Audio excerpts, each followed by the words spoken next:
Polda Jawa Tengah menerjunkan tim virtual polis dalam memantau pelaksanaan pemilu 2024 mendatang.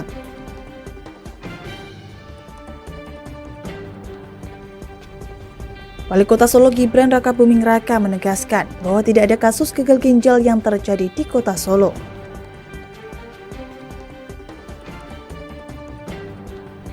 Pedagang di Kabupaten Pati mengeluhkan adanya kenaikan harga beras di pasaran. Selamat sore pemirsa, bersama saya Kalus Karkinanti, inilah Jateng hari ini.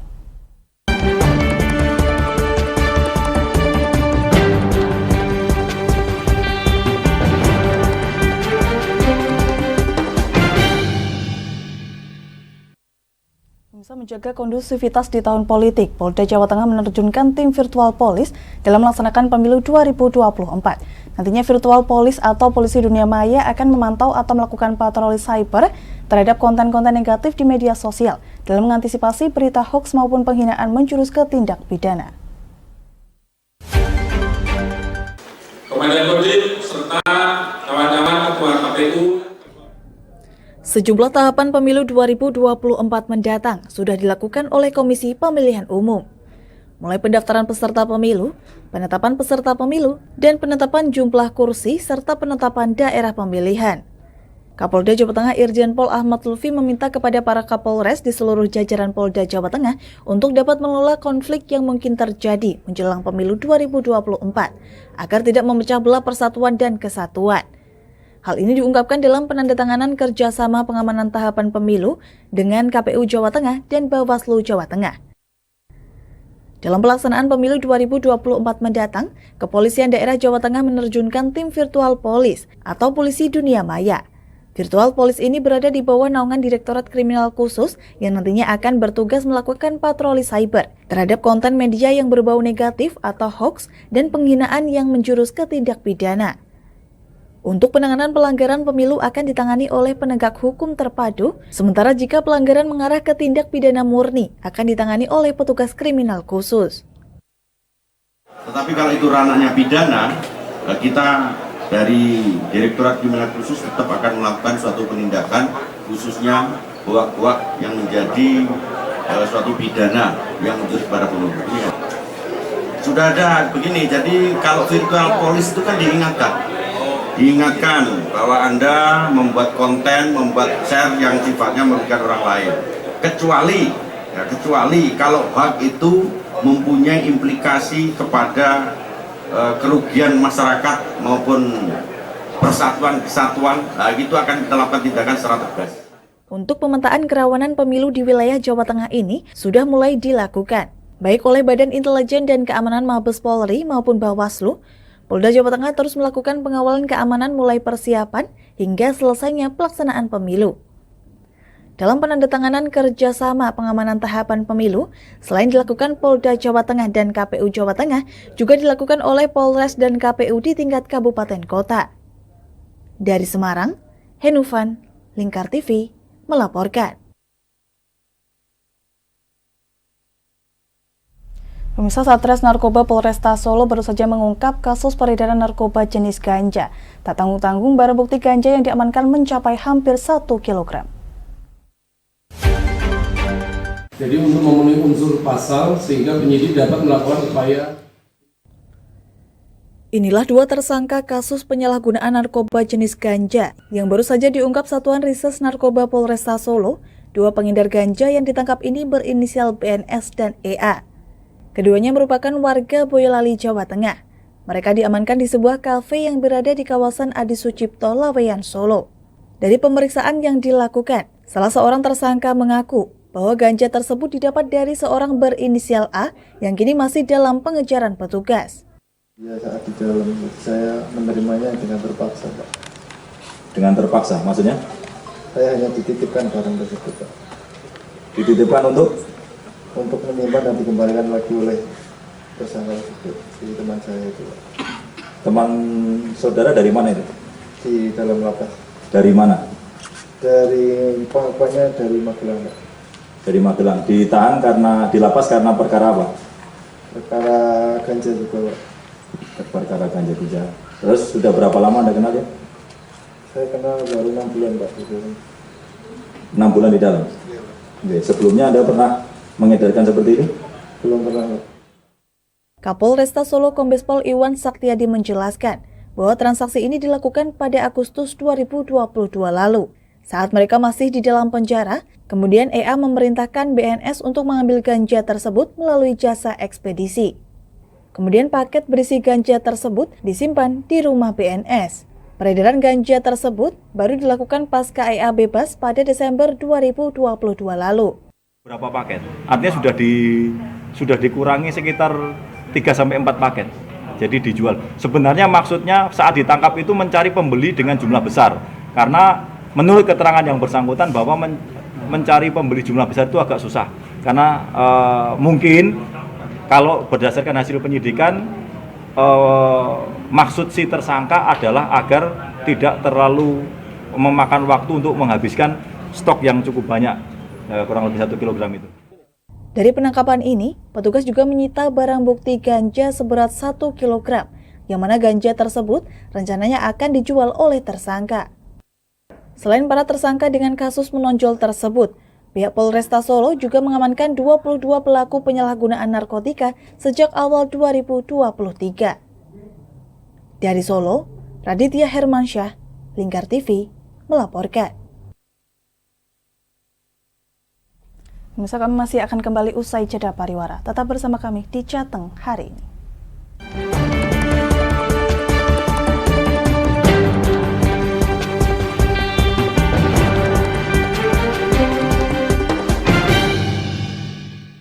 Berpuluh-puluh tahun kita bangsa Indonesia telah berjuang untuk kemerdekaan tanah air kita. Mengupas sejarah Indonesia yang penuh makna. Merdeka atau mati. Berbagai informasi sejarah yang ada di Indonesia, sejarah tradisional warisan bangsa. Semua terangkum dalam Aku Indonesia, setiap Senin sampai Sabtu jam 7 sampai jam 11 siang, hanya di Lingkar TV. Tidak hanya para pengguna, Polda Jateng beserta jajaran membasmi pengedar dan bandar yang cukup meresahkan. Puluhan pelajar dari SMP Negeri 1 Gringsing, Kabupaten Batang, Jawa Tengah, menjadi korban pencabulan oleh oknum guru agama setempat. Merangkum semua peristiwa sebagai berita yang penuh fakta. Bersama Amanda Soraya, inilah Jateng hari ini, setiap Senin hingga Sabtu jam 9 malam, hanya di Lingkar TV.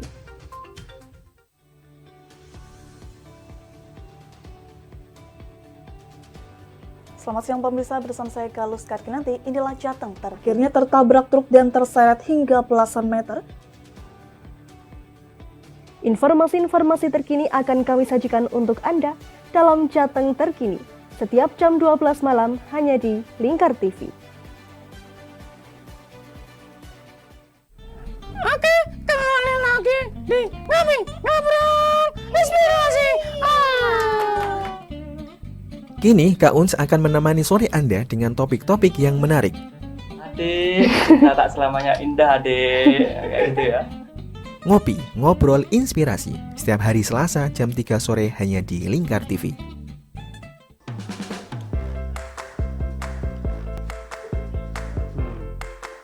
Petualangan yang menarik sang pencinta kuliner. Mantul tetap mantap rasanya pemirsa. Menikmati setiap makanan yang lezat dan mantap saat dihidangkan. Semua hadir di Wayai Kulineran setiap hari Minggu jam 11 siang hanya di Lingkar TV.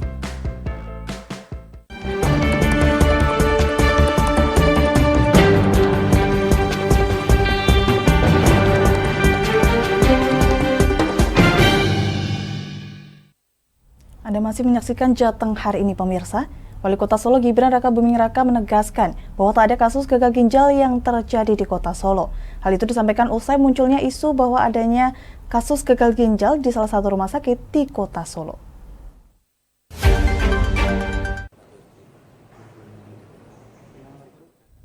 Wali Kota Solo Gibran Raka Buming Raka menegaskan bahwa pasien anak gagal ginjal yang dirawat saat ini tidak masuk kriteria gagal ginjal akut progresif atipikal. Hal tersebut sekaligus menjawab beredarnya kabar yang menyebutkan adanya satu pasien gagal ginjal akut progresif atipikal yang dirawat di salah satu rumah sakit di Kota Solo.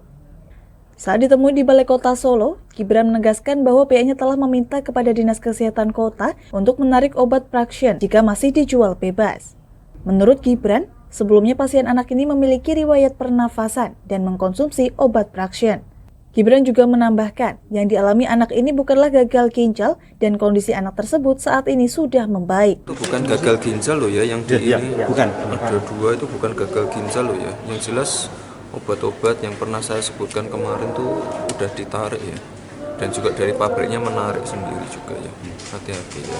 Yang jelas semua rumah sakit kita monitor, terutama yang anak-anak ya, di bawah 5 tahun, 10 tahun kita monitor semua, jangan sampai nggak ketahuan. Tapi yang kemarin misalnya yang di Muardi itu sudah ada perbaikan, maksudnya sudah ada penyembuhan dan itu bukan gagal ginjal akut ya.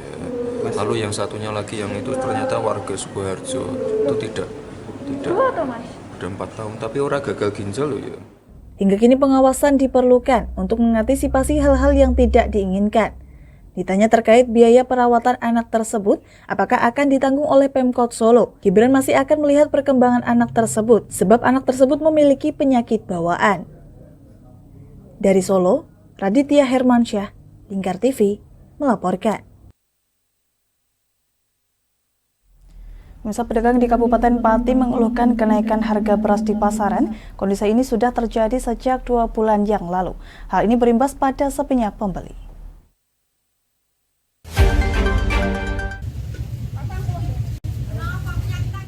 Sepinya pembeli di kios-kios beras di Pasar Puri terlihat jelas.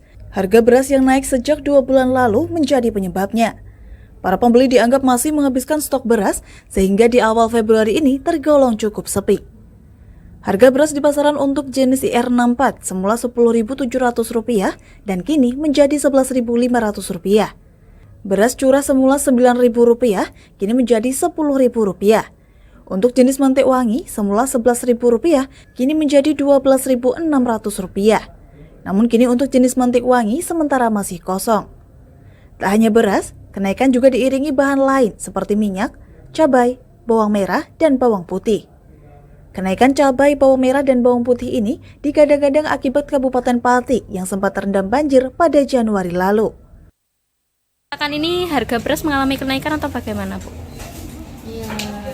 Ya mengalami kenaikan dari kemarin bulan-bulan yang lalu. Sepi juga malah nggak ada pembeli kayak kemarin beras. Pihaknya berharap kondisi ini segera berlalu dan harga dapat kembali normal serta ketersediaan barang terpenuhi supaya dapat membantu memenuhi kebutuhan dan membuat daya beli konsumen kembali meningkat. Dari Pati, Mutia Parasti, Lingkar TV, melaporkan.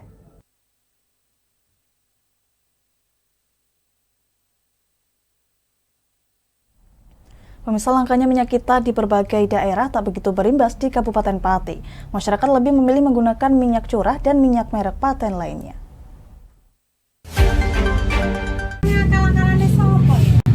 Itu kan dari pemerintah. Kondisi kelangkaan minyak goreng minyak kita yang mulai sulit ditemui di pasaran tak begitu berimbas di Kabupaten Pati. Masyarakat lebih banyak menggunakan minyak curah dan minyak paten meski masih ada kalangan yang memilih menggunakan minyak kita. Minyak kita digandrungi para masyarakat lantaran harganya yang lebih murah dari yang lainnya. Meski begitu, stok minyak kita di Kabupaten Pati sendiri memang cukup sedikit sejak tahun lalu. Sehingga para pembeli dominan beralih ke minyak curah, yang mana pasokan minyak curah di agen-agen besar di Kabupaten Pati juga masih mencukupi. Pasokan minyak kita dari sales ke para pedagang juga dibatasi dengan memberikan 1 karton berisi 12 buah minyak kita. Hal ini disebabkan adanya masalah distribusi dan pemerintah Kabupaten Pati berharap masalah ini segera tuntas supaya pasokan minyak kita kembali normal. Khusus untuk minyak, memang di Pati ini sebenarnya minyak kita, merek minyak kita ini tidak terlalu banyak dipakai. Karena dari tahun kemarin memang tidak banyak stok untuk minyak kita.